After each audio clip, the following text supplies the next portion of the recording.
Good morning, traders. I hope everybody hears me okay. I'm back after a small 2 weeks of a break, back in the saddle, excited to see the markets have continued to move, and we are not in those summer lulls that may happen sometimes in August. It's actually not only moving, but it's moving quite a lot. So we'll have a lot to go through over the course of the week. It's a relatively quiet start on the data front this week, but it's going to go in crescendo. And at the end of the week, a lot will be happening. So thank you for joining me. Let's take a look at what's going on in these markets and what has been said and done over the weekend. First of all, let's go over to Japan. We've seen the yen move a lot over the Asian session once more. Reminds me really of my last day in the office on 2 weeks ago, when we had that famous Monday where dollar yen cracked out a number of big figures, and we saw exactly the same thing happening this morning. Looks like we have a couple of things driving this. One is that globally, the dollar is still under the cosh, still suffering, still pretty offered at the start of this week, the Jackson Hole week, let's call it. And that is one thing. But there has been a couple of other developments is a big word, but things happening over the course of the past week. And if you look at these, for instance, I usually never look at those CFTC positions, but so much has been written about what's going on in the yen, and here, this one in particular. Speculative positions in the yen, and also read in the media that the hedge funds finally, after 4 years of being short yen, have gone long yen for the first time. That is one of the drivers why, of course, the yen is remaining strong. People are still expecting the Bank of Japan to continue normalizing in some way or shape. But this is now has now been reversed. Also, read a lot of articles saying that the carry trades have more or less been unwound, so that is keeping the yen on a strong footing. To me, that's very interesting right now, if that would be the case, because it's a big swing in mentality in the market, in expectations. Read a few of the big funds; they still expect the Bank of Japan to continue to normalize, and so they are still selling JGBs as well. But there's been something else in which could have been driving this, and it's M&A, merger and acquisition. It is said that, let me just take the article back, that 7-Eleven, the Japanese retail group, 7-Eleven is to mull a takeover offer from Canada's Alimentation Couche-Tard, which is one of the big retail and convenience store giants in Canada. And I have to know that 7-Eleven is valued at about the market cap is about $31.5 billion, and overnight as well, this stock has been absolutely rising, not exponentially. Well, it picked up like 23% or so, also higher today. We don't know any details about the deal, but if you take into account that we could be talking about the biggest takeover ever of a Japanese retail company by a foreign company, I think some may have been speculating that this may have to do with it, and that there may be FX to be done on the back of it. That would be a big deal, quite a sizable deal, yeah. I reckon that some of the moves that we've seen in Asia also have to do with this. So the week is going to go, as I said, in crescendo, also for Japan, because on the 23rd, and that is on the same day as we get to hear from Powell in Jackson Hole, we will hear from Ueda, who is slated to talk in Parliament about monetary policy, about the outlook, about what the plans may be for potentially further reductions in the JGB program, which they outlined already, but you never know what Ueda may have to add to the debates. I just want to come back on a little bit on this hedge fund and speculative going long yen. It is fairly new as well, because we know that since really Corona came on and we got to see Abenomics, the market has, in some way or form, mostly ran short yen positions, and a change. This is quite a big change, and I'm going to leave this in the middle, but I do have a thought that the market may be a little bit optimistic on what the Bank of Japan may continue to do. They have started to normalize. They did. They make did a bit of a surprise. We had those interventions, but Bank of Japan is not really historically a central bank that goes aggressive on on any tightening cycle. Actually, I mean, historically, I think last time was in the 80s when when they really raised rates. So most of us don't even know what it means when the Bank of Japan raises rates, but it will keep the market on its toes. I guess until Friday, until Jackson Hole, until Ueda. We will have heard from Ueda before Powell, so we will have a pretty decent idea about what Ueda wants to do, or what he doesn't want to do further in the future. Also, we had a bit of news. The candidates to replace Kishida at the helm of the LDP are now coming forward.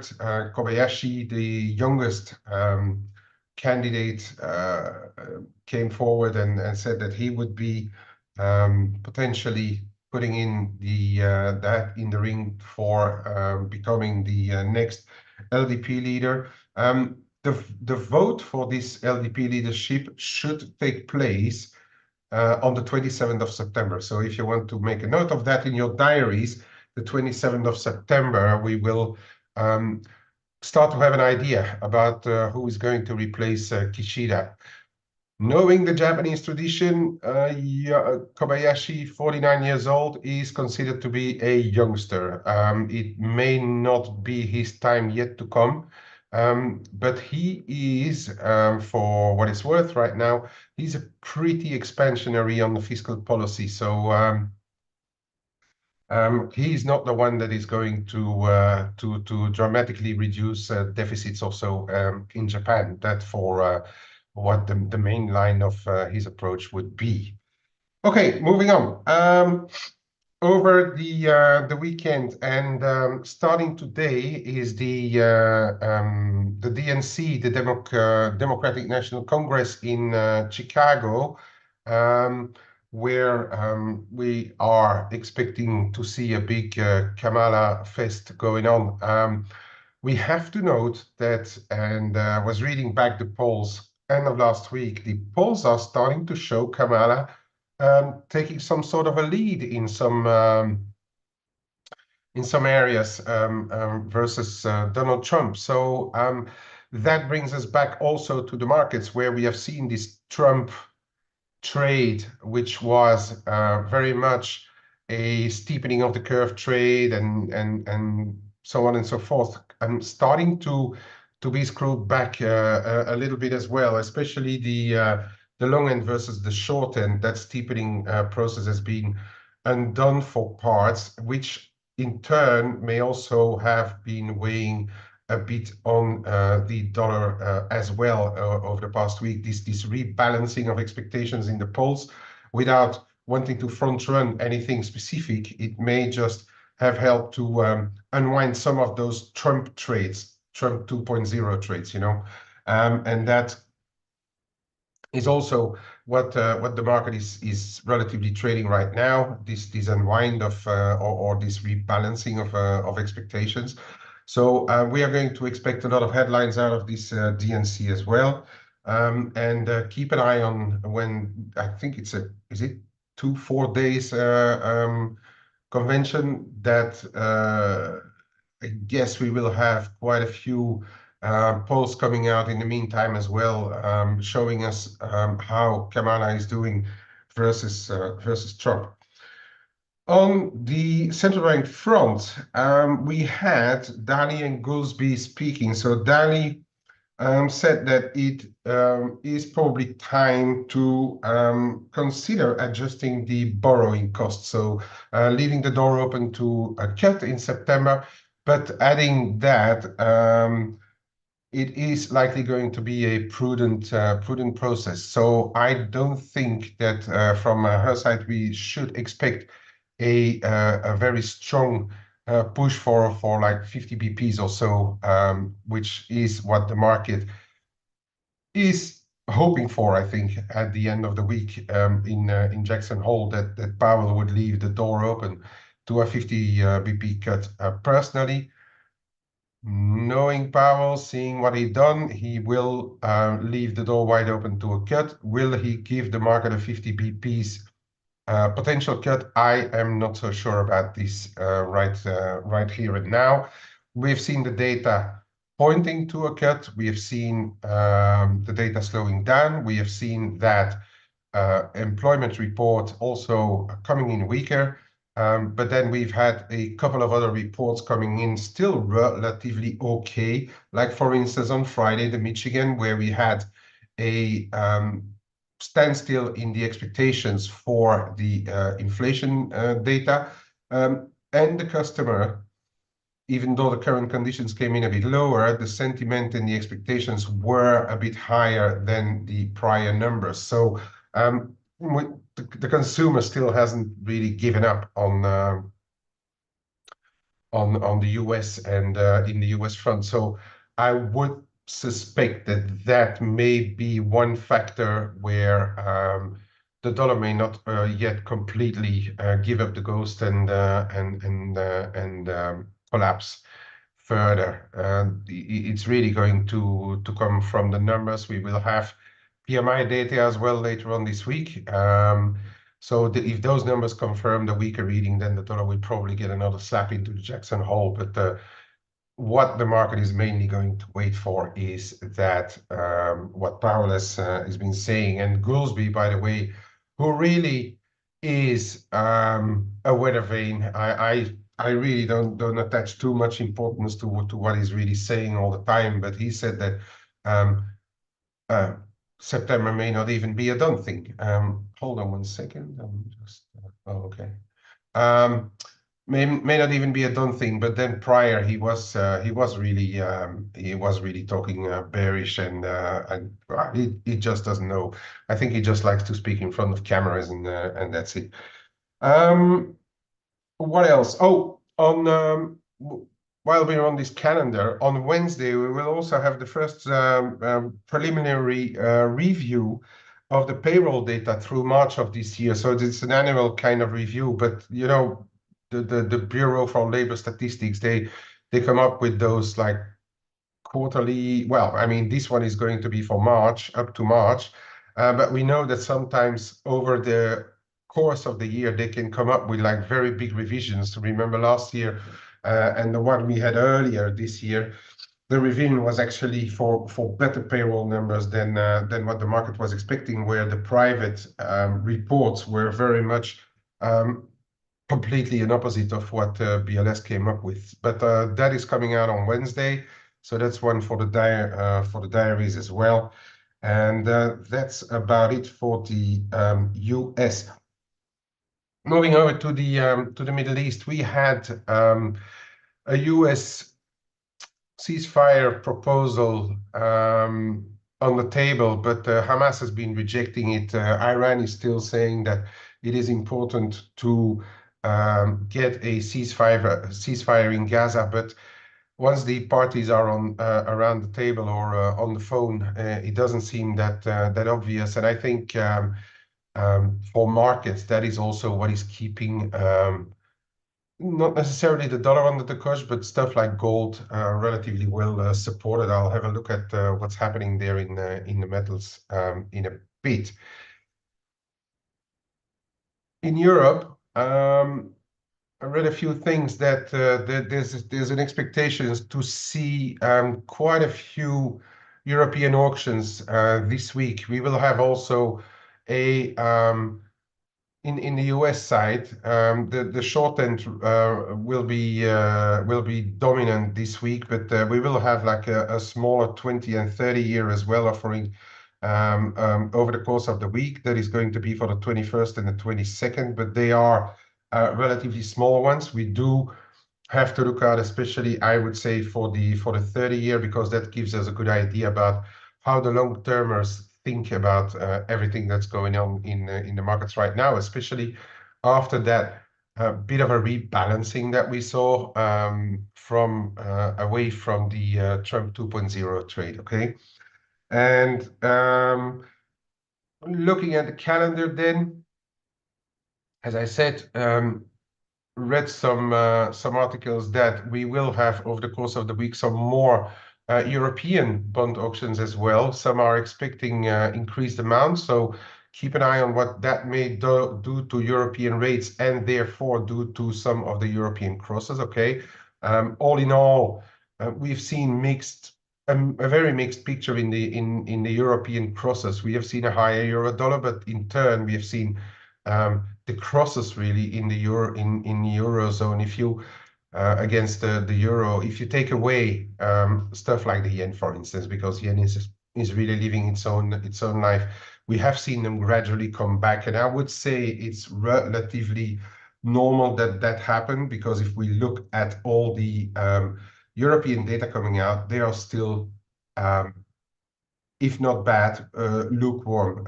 Let's call them lukewarm. But I still not a huge fan of the euro in global crosses, unless, of course, we see another round of big risk-off moves, and that has been really proven over the course of the past 2-3 weeks, when we get like really big risk-off. The euro versus like commodity currencies, for instance, tends to really ramp higher. All right. What's next on the calendar? We do have the RBA minutes out next night. China rates are now expected to be kept on hold after them lowering them last month. They are expected to be kept on hold now. RBA minutes, we know that Bullock was still relatively hawkish on over the past meeting, so that we will see what the minutes have to say exactly in the in details. We will have PPI data out. I suppose that these are the final numbers. I'm still catching up on stuff, so these are the final numbers. Jordan is speaking tomorrow, but he's out of the door, so I'm not sure if the market is really going to pay too much attention to him. But whatever he may say about F.A.C.E is still going to be taken up by the market, especially if S&P would give us a hint that they think that the Swiss franc has strengthened a bit too much in sympathy with the yen, for instance. So that's one that we will lend an interested ear to as well. Oh yeah, we do have a few Fed speakers as well. We have Waller later today. Tomorrow we will have Bostich, Barr as well. So there's still going to be a bit of a central bank avalanche, especially from the Fed, before we hear from Powell in the whole. For those watching emerging markets, Mexican retail sales tomorrow. The MEX is a bit of a strange one, especially now that it's kind of accepted that most of the carry trades have been unwound. We may go into an interesting period for the MEX, but I'd rather would like to see what AMLO and Scheinbaum are going to do from here, because that may become perhaps a bit of a bigger driver now that carry trades have been kind of unwound. Big one for the Canada tomorrow, and we will have a look. I'll have a look at the dollar CAD in a little while. We have CPI tomorrow. The expectations are after a mildly dovish Canadian, Maclean, Bank of Canada, and everything, they are still relatively dovish.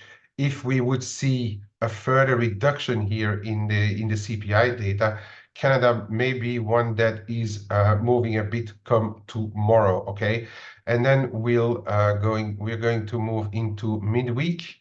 Into midweek, we will have well, a bit of housing data here, a very light program on the US side, but we will have the FOMC minutes coming out on Wednesday as well. And then moving over to Thursday, and that's where we are, where I suspect that the market is probably going to find some kind of an elan ahead of what's going to happen in Jackson Hole, and it's PMI day on Thursday. We have seen that the data have been market movers, so I think on Thursday we should all be well rested and awake, because there we're going to go into 2 days of potentially pretty steep moves in the currencies. Okay, so we have PMIs globally. We will have Mexican CPI as well. The PMIs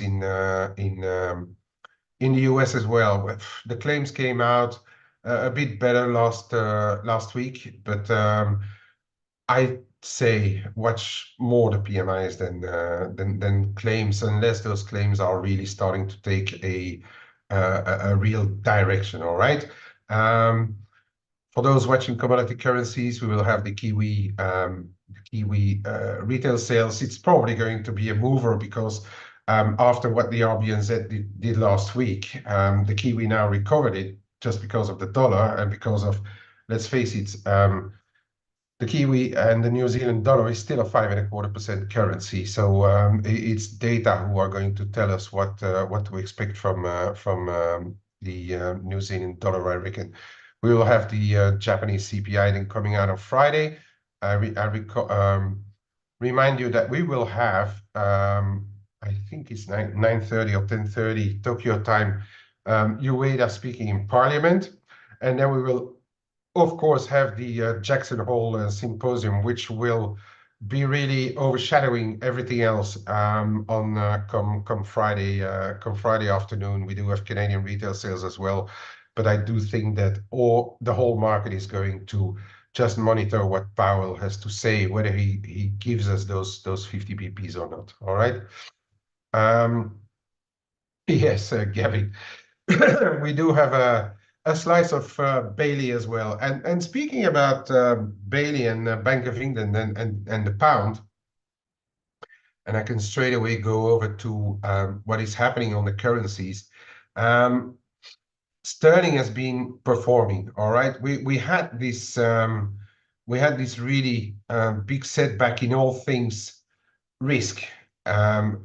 Just before I left and when I left, we had a slice of smalls, a bit weaker data. If I recall, this is also was it the employment report? Refresh my mind, that came out. Then I think it may have been when I was just out. And then Sterling printed the low. I did say before leaving that I was going to monitor, but then I was off. I didn't really do much.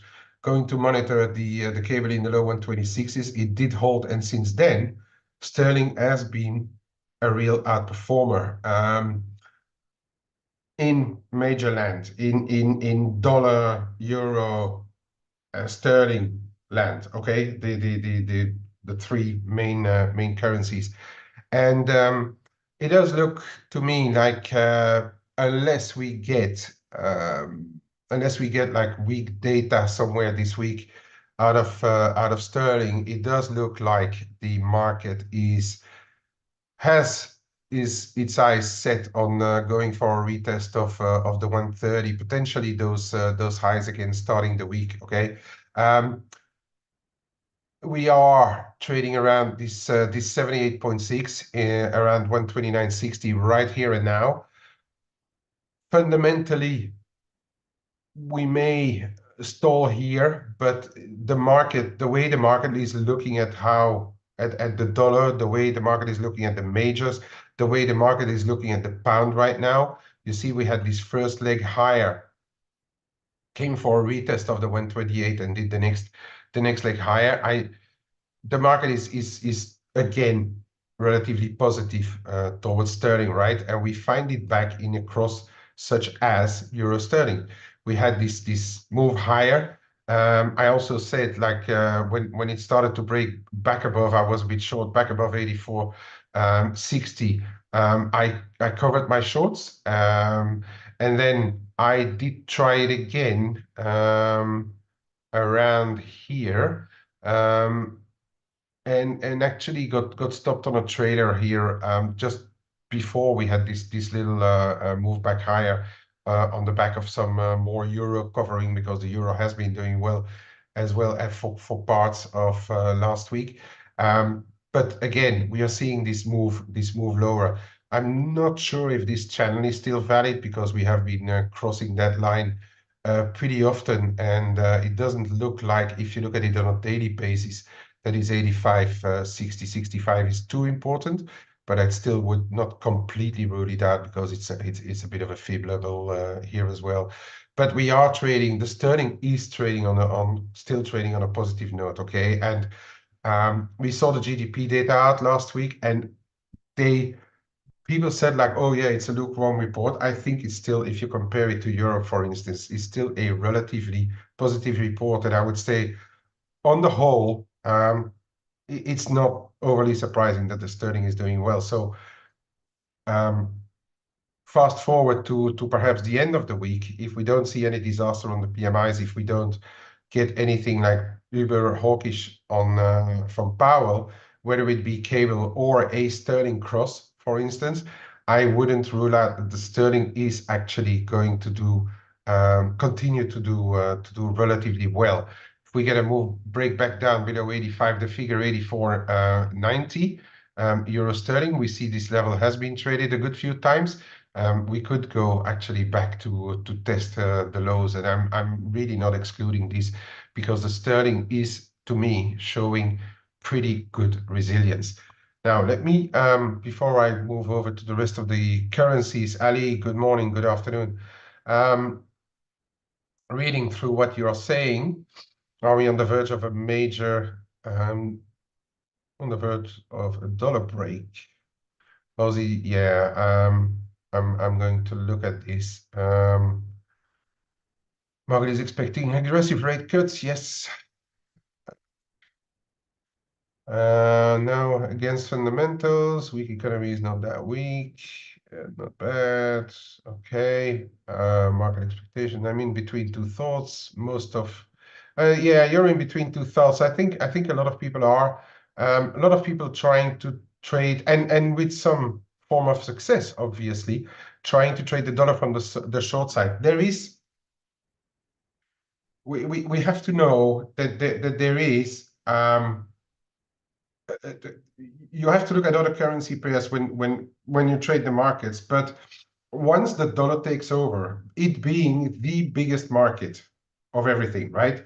The bond market is the biggest market. The equity market is the biggest market. The dollar is the biggest FX market. Once the dollar gets on the move, it tends to take over from considerations what we see in other currencies in other countries, at least temporarily. And this is what the market now is now trading: the expectations of the Fed starting a cutting cycle, also the expectations of what the people saw for slipping numbers. And we are still in a soft landing scenario, very much so, and that has been proven by the equity markets seeing that revival. But also, when you look at gently slipping data, also Powell, don't forget that he told us that they would respond to job market moves, and we did have a weaker report, all right? Not going to say that the 100 and whatever, 114 or so job creations is weak, but we saw the unemployment rate tick up from 4.1 to 4.3%.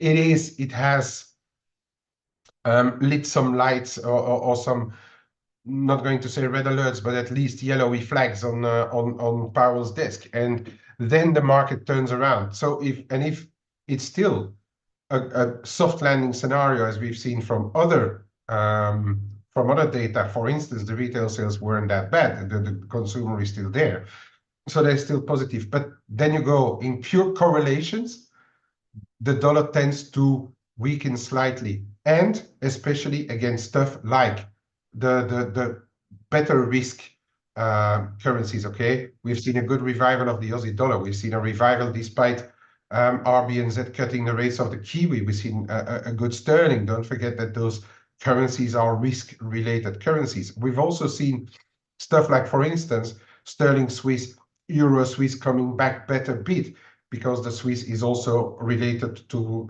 risk. So those kind of correlations are the kind of correlations that the market tends to trade. Now, where you say like I'm in between two seats, I kind of agree with you, because I'm somewhere in between those two seats coming back from my break as well. Has the dollar gone far enough? Because if we don't get weaker data from here, and if Powell says like, well, guys, don't go and hope for 50 BPs cut in September, on Friday there might be a pretty strong repricing as well of the dollar. And that is what we have seen prior as well. You've seen those big equity moves higher, correlations follow for a while, and then they break down, and the dollar makes a comeback. I am not going to rule this out, okay? Right. So you don't understand the CAD move. I was going to look at the CAD as well, because we are on interesting levels here. But first of all, euro. And so in line with other dollar pairs, the euro has gone for a bit of a break higher. Slightly overshot the 78.6, and now we are back there. But the interesting one is on the better retail sales. That's the retail sales I trust last week. It came back to test the break line and bounced again. So technically speaking, this is still supporting a break. All right. So, and for this break to hold, we are going to have to let the week go on a little bit. And this is a daily chart, so we have to really let the week go on a bit. The big level for me is going to be 109.3550. Okay, by the time we can get back there, we probably this line is probably going to be sub 109. So 109.3550 is going to be a very, very big level for the euro on the downside. Top side, assuming that we get more weak data out of the US, etc., blah blah blah, could be on Thursday, or if the market really sticks its teeth into a much weaker dollar. We could go back up to perhaps 111 at some stage. Again, euro, I'm still not a huge fan, because when I look at euro crosses to make this my favorite pair, where I would make this perhaps a favorite pair is the other way around. If we get rejections and if we get failures. Because I think if we get a move back down below 109.3550, I think this whole thing could be just over, and then we may have to look at lower highs and get back down. But that's music for later this week. I think right here and now the market still is pretty firmly on this. I want to trade a bit of a weaker dollar, but really, to me, right now, I'm not going to initiate anything fresh to the short side of the dollar. I prefer to wait, and especially not against the euro.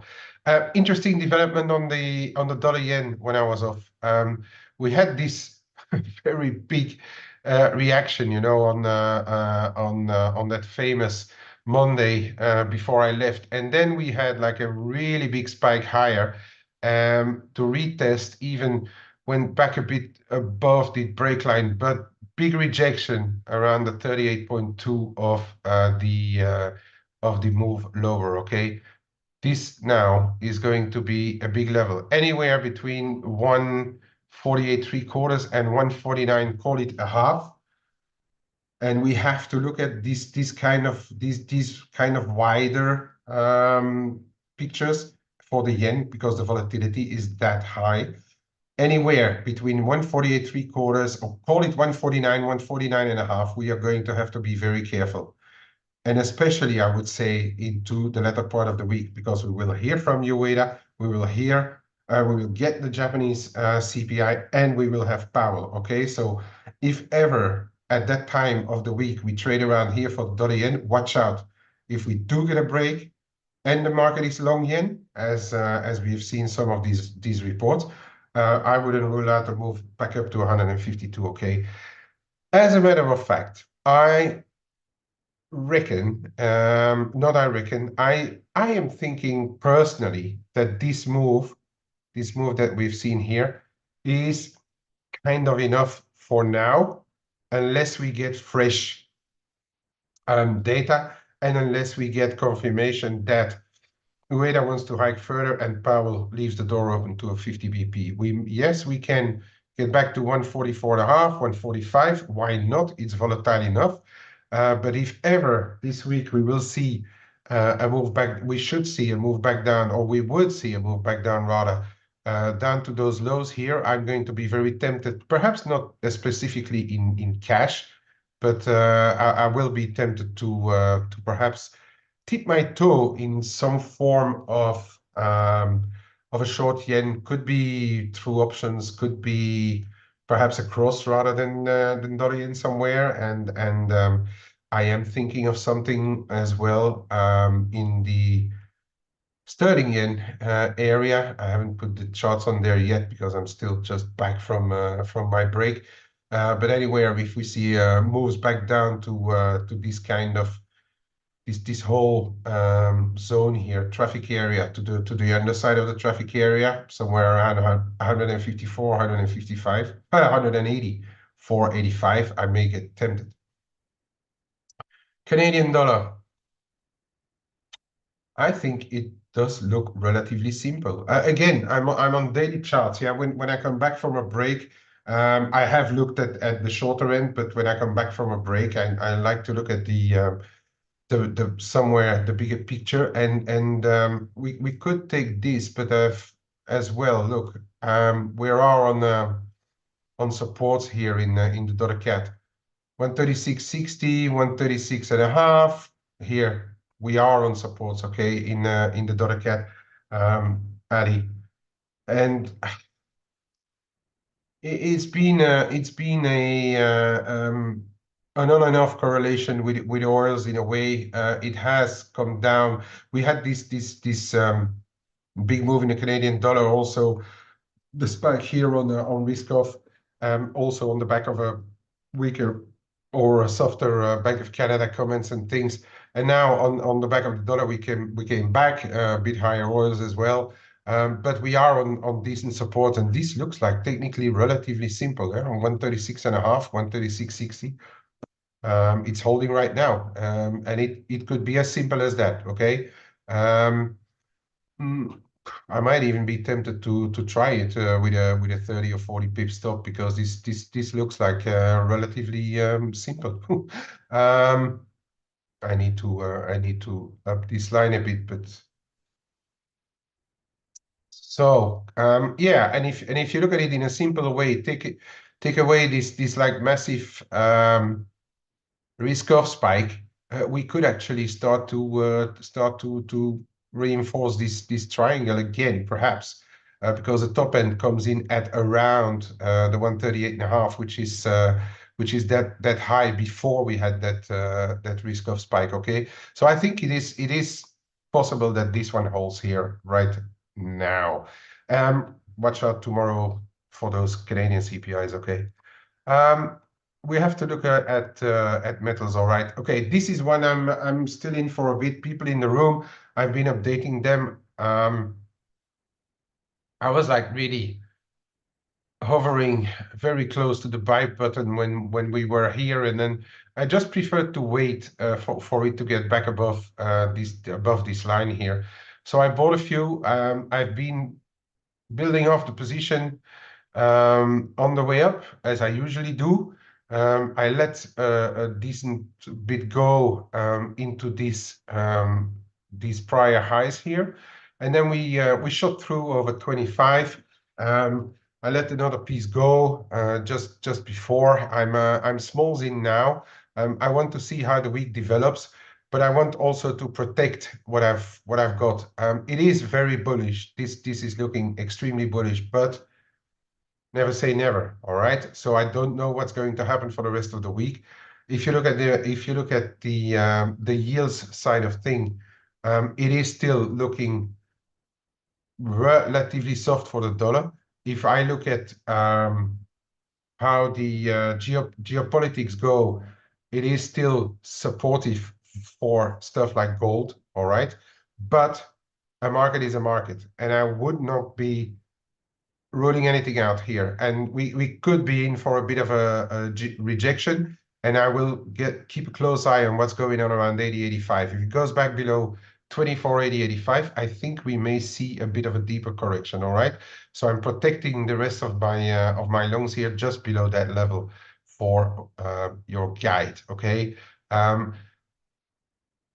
All else equal, if we see a setback, I'll be looking at those setbacks and get pretty interested if, for instance, we get back to levels around,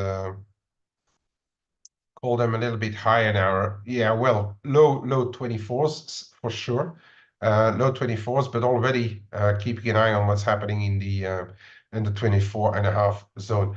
Guys, anything else you want me to look at? Because I'm coming close to the end of the show. Oh no, there's one that I wanted to have a look at as well. Okay, Aussie went down very sharply with the risk-off move, but it's coming back now with the lower dollar move. 66.70, 67 the figure on the tight. Okay, 66.70, 67 the figure on the tight, but I am looking at this one as well, because this one is relatively interesting. And I said, like, this is really a risk pair, really pure and simple. And we had this big, huge spike on that risk-off move and on the Aussie move. But in the meantime, we are coming back down to where this channel was broken. We are trading around the 165 the figure, 164.70 zone. I think it's relatively important, because if we see a continuation of positive risk, I wouldn't be surprised that this continues to drift lower. Now, what I really would like to happen is that we see a bit of a spike higher again, perhaps towards 167, because this is one that I'm still. If we stay in a relatively positive risk environment, that is a Goldilocks scenario, soft landings everywhere, and the RBA remaining a bit on the hawkish side, with the European data remaining on the soft side, I don't see too much reasons for these two to really ramp higher. So I'm probably going to be looking for rallies to sell. Last one for the road. S&P high here, couldn't reach it there, just stopped around it there. We're trading pretty close. So this 55.70, 55.80, 55.90, 90 on an S&P should be relatively important to start the week. Keep an eye on what's happening on yields. If we need to correct a bit, I wouldn't be surprised that we correct here a bit as well, down to 5,500. Will it go much lower? I don't think so before Jackson Hole. Okay, I think we're going to find deep buyers here. Just a case of making money work. All right. But keep a close eye on the yields, because I'm a little bit in between two seats for calling this a bit of an intermediate top and seeing a bit of correction. And that is it for me for today. Tomorrow we will be back full steam. Ryan will be back as well. And then we go as I said, full steam ahead for another round of flow shows. Thank you everybody for being here with me today, and we speak to each other tomorrow again. Cheers, everybody.